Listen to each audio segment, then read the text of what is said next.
Y seguimos aquí en Buenos Días Aragón, son ya las 9:35 y abrimos el tiempo de debate, seguimos con el tiempo de debate, abrimos el tema del día y vamos a hablar precisamente de un tema que genera mucho debate, mucha controversia, no solo por las posiciones enfrentadas, sino porque también intervienen en este tema sentimientos religiosos, las creencias religiosas. Hablamos de las inmatriculaciones de la Iglesia Católica, es decir, de aquellos bienes que puso a su nombre sin la necesidad de presentar un documento oficial de propiedad. El gobierno central, el gobierno de España, está elaborando un listado con esos bienes y hoy precisamente una coordinadora con 20 asociaciones van a acercarse hasta el Congreso de los Diputados para pedir a los grupos que les den ese listado de bienes y que sean devueltos al Estado. Para hablar de este tema, como intentamos hacer todos los días, tenemos con nosotros a los principales implicados y agradecemos especialmente que hoy estén en la mesa de Buenos Días para hablar, como decimos, de un tema que genera mucha controversia. Tenemos al portavoz del Arzobispado de Zaragoza, José Antonio Calvo. Buenos días. ¿Qué tal? Muy buenos días. Gracias por invitarnos a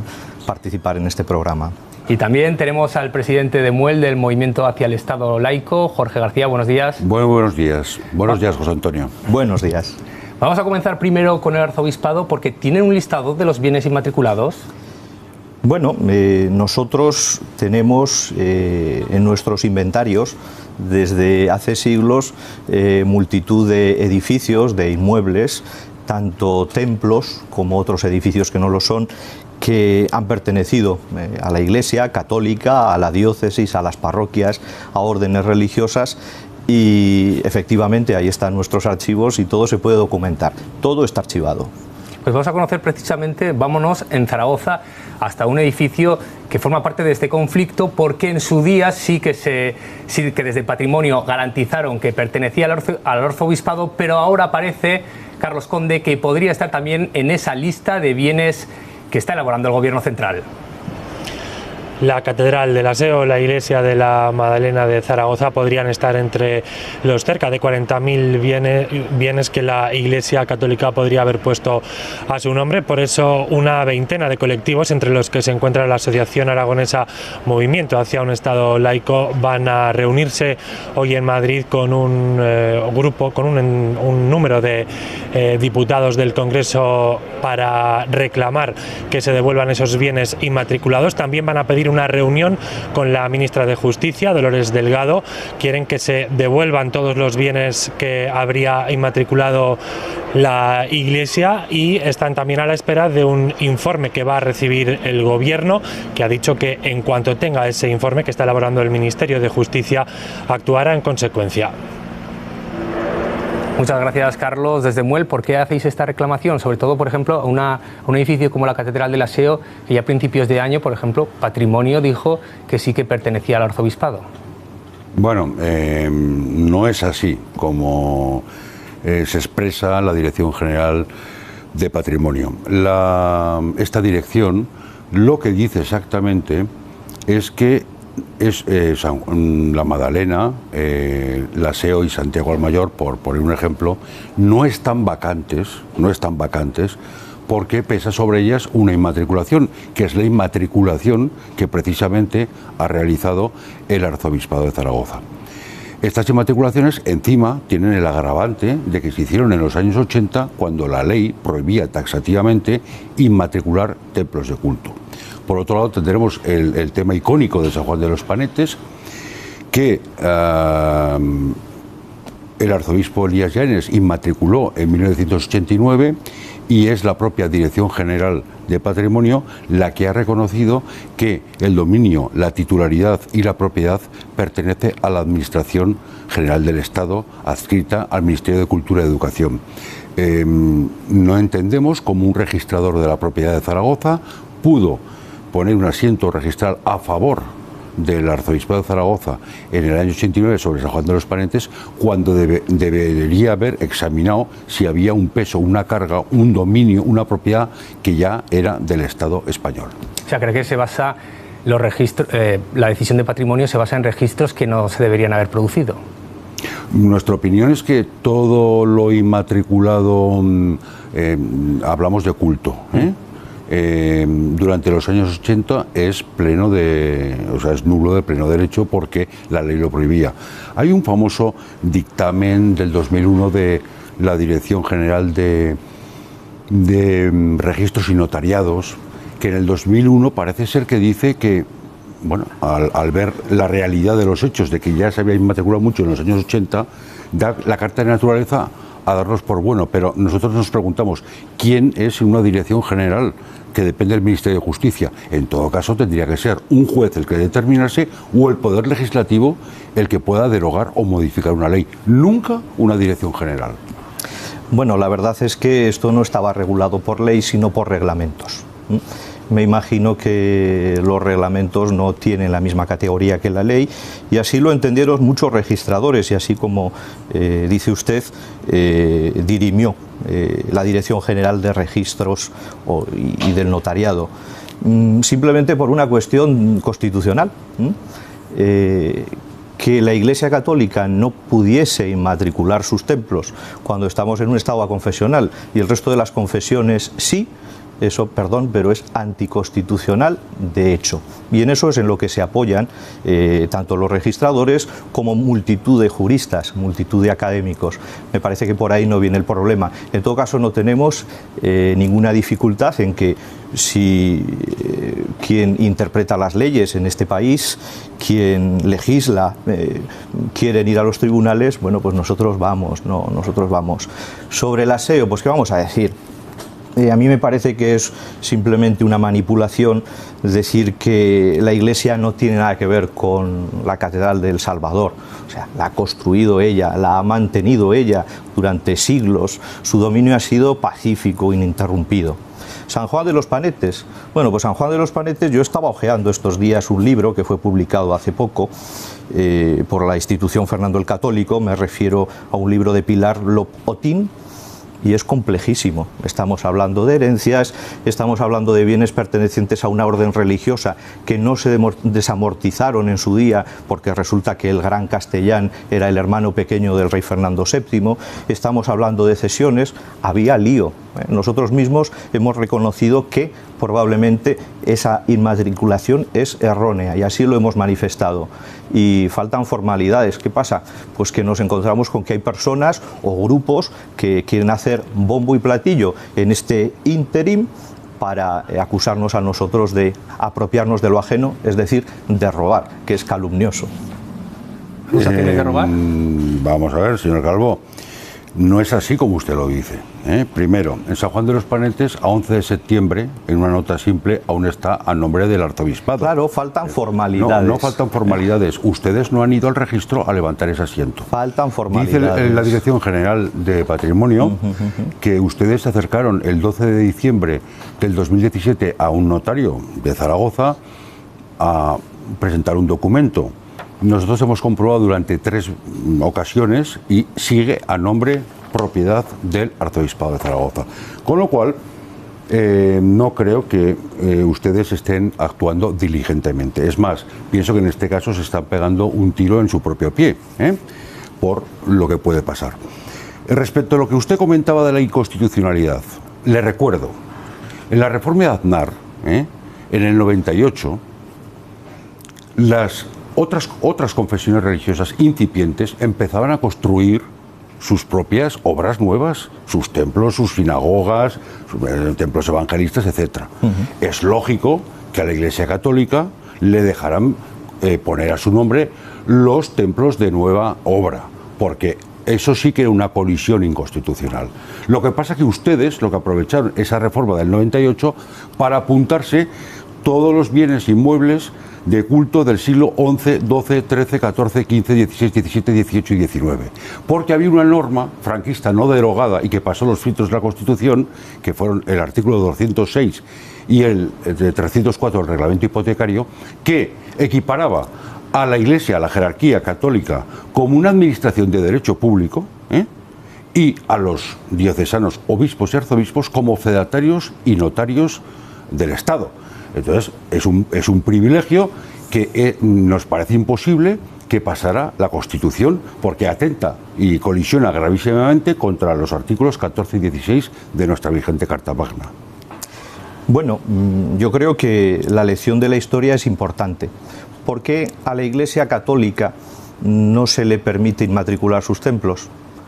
Bueno, pues porque en el siglo XIX era notorio que eran templos de la Iglesia Católica. No se discutía. Además eran bienes que no se podían enajenar, no se podían someter a hipotecas, por lo tanto estaban siempre ahí. Con el paso del tiempo, el legislador entiende que esa es una excepción, nunca una prohibición, una excepción que hay que subsanar, ¿no? Y se subsana. Nosotros hemos inmatriculado, que es la palabra mágica, es la palabra clave en todo este asunto, hemos inmatriculado nuestros templos, hemos inmatriculado las casas parroquiales, hemos inmatriculado los huertos parroquiales, todo aquello que desde tiempo inmemorial ha pertenecido a la Iglesia Católica para servicio del pueblo. Y aquí es donde introducen ustedes y otros una cuestión que es sumamente ambigua, que es confundir al pueblo con el ayuntamiento, al pueblo con el gobierno, al pueblo con el Estado, ¿no? Nosotros somos pueblo.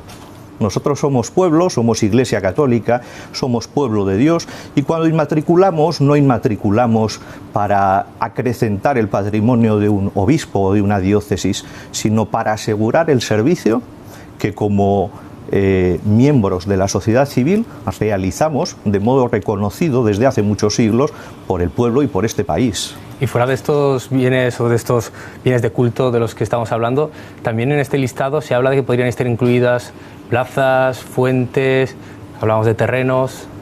Sí, yo recuerdo ahora mismo distintos pueblos de los que he sido párroco, porque yo he tocado tierra y he tocado pueblo, y efectivamente, bueno, pues en determinado momento, porque amenaza ruinas, se derruye pues una casa parroquial y eso se convierte en una plaza, y esa plaza se pone a disposición del pueblo, pero sigue siendo propiedad de la parroquia. No nos vamos a llevar la plaza, no vamos a vender la plaza, pero sí que queremos recordar que la propiedad es nuestra y que ese servicio lo estamos prestando nosotros. Lo mismo podría decir de frontones, que es un tema que aparece mucho. Pues cuando no había frontones en Aragón, en los pueblos, pues empleaba la pared de la iglesia, y muchas veces pues los antiguos cementerios que formaban parte de la parroquia. No creo que por eso haya ningún problema, y además van a seguir estando al servicio de todos. También se habla que en estos lugares de cultos se puede conseguir cierto beneficio, ya sea con entradas, con turismo, que después no repercute en el Estado, cuando el Estado sí que interviene, sobre todo cuando son bienes de interés cultural, en su mantenimiento. A mí me gusta hablar del ascensor del edificio donde viven mis padres. Nadie discute que el piso de mis padres es de mis padres y el de los vecinos, pero cuando hay que poner un ascensor, las administraciones del Estado colaboran, y eso no quiere decir que el ascensor sea público, eso no quiere decir que sea de dominio público, sino que el Estado en su servicio pues colabora con las agrupaciones, con una comunidad de vecinos o con la Iglesia Católica en mantener aquello que es servicio para sus ciudadanos. No hay que olvidar que la Iglesia no tiene ánimo de lucro. Por eso recibe subvenciones, por eso participa de exenciones. Sin ánimo de lucro no significa que no obtenga dinero, sino que el dinero que obtiene revierte en la consecución de los fines sociales. No sé si desde MUEL estáis de acuerdo en esta vocación de servicio que plantean desde el arzobispado. El señor Calvo es una persona muy audaz, no lo voy a negar, pero le tengo que corregir ciertas cosas. Durante el franquismo, el propio dictador determinó que los bienes de culto eran de dominio público, o sea, eran de todos y no eran de ninguno, y por eso no podían acceder al registro. No vengamos con que en el siglo XIX, en el XVIII no había registros, etcétera, etcétera, etcétera. Eso la verdad constituye la salsa de sus argumentos, que es el franquismo, el laicismo. No. O sea, hay una ley que todo el mundo puede contrastar. Disculpe, señor Calvo, y recomiendo ir a los académicos. Sin la normativa de la ley hipotecaria de origen franquista, ustedes no hubieran podido inmatricular. Luego es curioso, este es el listado de bienes inmatriculados en Zaragoza. Un campo de pastos en Alfocea, por título de inmatriculación. Una vivienda parroquial, un cementerio parroquial, un terreno de regadío de 1325 en Juslibol. Bueno, es que acceden al registro sin título de propiedad. O sea, un campo de pastos, un terreno de regadío, que no tenemos títulos de propiedad y los hacemos nuestros, mediante un autocertificado. No me parece muy cristiano, señor Calvo. Bueno, yo no entro en juicios morales de ese tipo. Lo que sí que le tengo que decir es que precisamente somos audaces porque queremos ser transparentes y no hay ningún problema en serlo. Mire usted, disculpe que le interrumpa. Como sabe, la coordinadora Recuperando, en la que Muel pertenece, no solamente hay asociaciones laicistas y patrimonialistas, sino que está comunidades de base cristiana y redes cristianas. Tenemos un fuerte influjo de personas católicas que están horrorizadas por el tema de las inmatriculaciones, cómo se llevaron a cabo, y las consideran absolutamente injusto. Y le voy a poner un ejemplo. Cuando se dio una orden para inmatricular, porque aunque la Iglesia en España se desarrolla con 40.000 CIFs diferentes, según ha reconocido el portavoz de la Conferencia Episcopal, Jiménez según obliga la ley. Bueno, bien, pero son 40.000. Sí. O sea, tenemos un tema jurídico y fiscal ahí complicado. Hubo obispos que vieron que eso no era bueno. Y, por ejemplo, el obispo anterior de Huesca, el monseñor Javier Osés, no quiso inmatricular. Hubo un cardenal, el cardenal Amigó en Sevilla, que no quiso inmatricular, porque posiblemente le atentara moralmente ese tema. Sin embargo, otros obispos, arzobispos, se lanzaron a inmatricular en los años 80, después de la Reforma, y hasta el de Jaca, cuando vio que llegaba tarde, inmatriculó todo lo que había 2 meses antes de que la normativa finara en el 2015. Entonces, señor Calvo, lo de transparencia vamos a ponerlo en duda. Y le repito, cualquier connotación que nos pueda acusar de antirreligiosos es que es mentira. Esto es un tema patrimonial. Nosotros nunca discutiremos el uso y el carácter religioso de los templos, de las basílicas, porque es que lo tienen, es evidente. Y le pongo otro ejemplo. Nuestros vecinos franceses, por una ley de 1905, el patrimonio pertenece al Estado, pero el uso lo tiene la Iglesia Católica. Y en Portugal, nuestros vecinos portugueses, ya no por un tema de ley, sino por un tema del concordato de 1940, esos grandes monumentos pertenecen al Estado y el uso lo tiene la Iglesia. Entonces, en esas sociedades de nuestros vecinos no pasa nada, todo el mundo convive igual. Aquí lo que se trata es de revertir una situación anómala, patrimonial, que pues la jerarquía católica ha exprimido con unas normas y que pensamos que es un expolio en toda regla. Déjeme que emplee 3 argumentos. El primero, ustedes no discuten el uso religioso, nosotros no discutimos el uso social.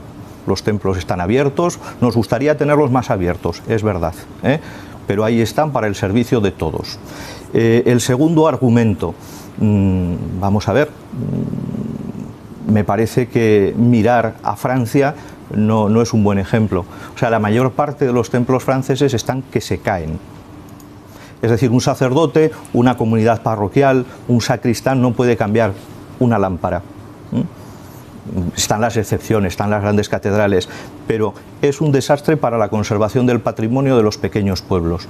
Y el tercer argumento, si esto revertiese en dominio público, que nunca lo ha sido, pues nos encontraríamos con un nuevo cuartel de pontoneros, con una nueva escuela de bellas artes, con un nuevo taller de arte cristiano como el de los hermanos Alvareda.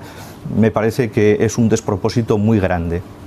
Yo opino que sí. Si os parece, os advierto que estamos ya casi fuera de tiempo, vas a presentar un último argumento y ya dejamos aquí el debate, que seguro que continuará.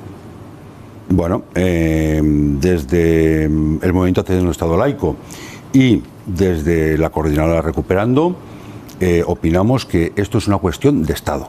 Y es una cuestión muy grave porque la jerarquía católica posiblemente, y cuando digo posiblemente no creo equivocarme, se ha convertido en la primera inmobiliaria del Estado español después del propio Estado. Y si llegáramos al fondo concordal, todos esos bienes inmuebles inmatriculados pertenecerían al Estado Vaticano. Creemos que todo ese rico legado artístico, patrimonial, cultural, que todas las generaciones anteriores nos han dejado, debe permanecer bajo dominio público o titularidad pública. Es una breve idea, por favor. Sí, bueno, yo cambiaría simplemente un verbo, permanecer. Yo ese verbo no lo entiendo ni se puede justificar porque estos templos nunca han sido de dominio público. Me quedo con todo lo otro, es una cuestión de Estado porque es una cuestión de libertad religiosa, es una cuestión de Estado porque estamos hablando del bien de las personas, es una cuestión de Estado porque estamos hablando del mantenimiento de los monumentos más importantes y es una cuestión de colaboración. Nosotros no queremos pegar fuego a nada, nosotros no queremos pegar fuego tampoco a la sociedad ni a la opinión pública, nosotros queremos seguir colaborando dentro del orden constitucional para el bien de toda la sociedad. Creo que han quedado bastante claros los argumentos de las dos partes. Les agradezco de nuevo el haber estado aquí en el plató de Buenos Días y les invito ya, porque en adelante seguro que se van conociendo más informaciones sobre este listado de bienes, a volver aquí al plató de Buenos Días y a seguir debatiendo y analizando este asunto. Muchas gracias. Desde el Arzobispado, Antonio Calvo, muchas gracias. También muchas gracias desde Muel, Jorge García. Muchas gracias.